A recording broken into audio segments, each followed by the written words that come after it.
teman-teman semuanya, perkenalkan nama saya Yuni Maulidina, mahasiswi PGSD kelas A4 IKIP Siliwangi angkatan 2018. Di sini saya akan mengutarakan hasil analisis SWOT Lembaga Bimbingan Belajar, yaitu Lembaga Bimbingan Belajar Ganesha Operation.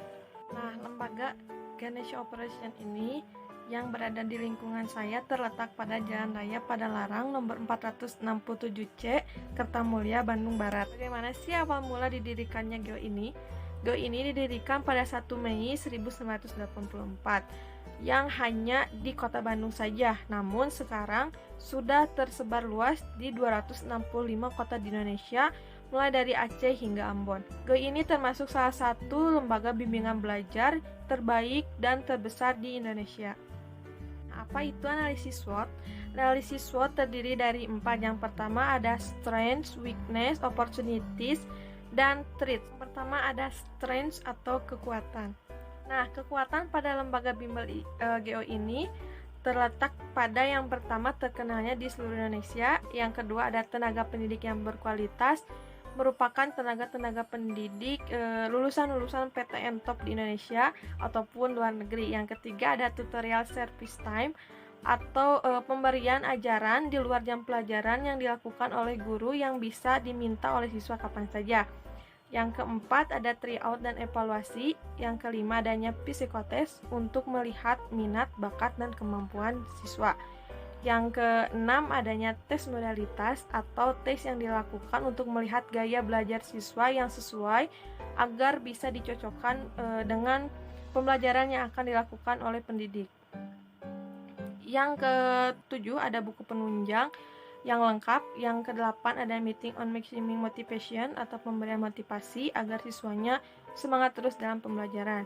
Yang ke-10 ada go kreasi atau berisi soal-soal kuis atau evaluasi. Yang ke-11 ada software SNMPTN. Software ini digunakan untuk kita sebagai siswa SMA yang akan melakukan perkuliahan ke perguruan tinggi negeri bisa melihat peluang dengan menggunakan software SNMPTN yang diperlihatkan oleh pihak bimbel.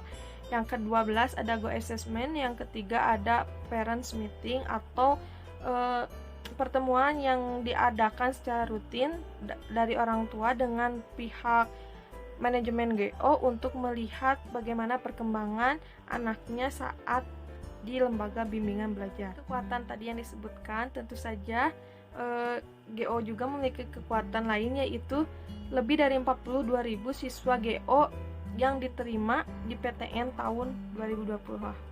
Banyak sekali ya teman-teman.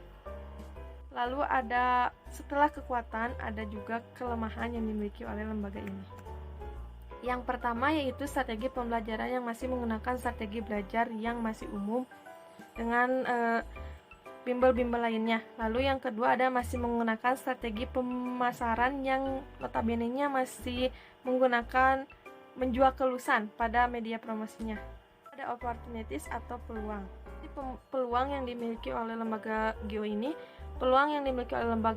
yaitu dapat melihat lembaga bimbel yang lainnya yang lebih baik lagi dalam strategi pembelajarannya atau strategi pemasarannya yang tidak menggunakan atau menjual kelulusan sebagai media promosi. Ada threats atau ancaman. Bimbel GEO ini yaitu dikarenakan kesuksesan bimbel ini mulai tersaingi dengan bimbel-bimbel lainnya yang ada di Indonesia yang sama juga mengeluarkan lulusan-lulusan yang cerdas dan kompeten. Apalagi juga sudah merabaknya dengan bimbel online yang membuat anak-anak tidak harus belajar secara tatap muka atau luring, melainkan daring yang bisa dilakukan di mana saja dan kapan saja. Sekian pemaparan yang bisa saya sampaikan. Terima kasih atas perhatiannya. Semoga bermanfaat. Wassalamualaikum warahmatullahi wabarakatuh.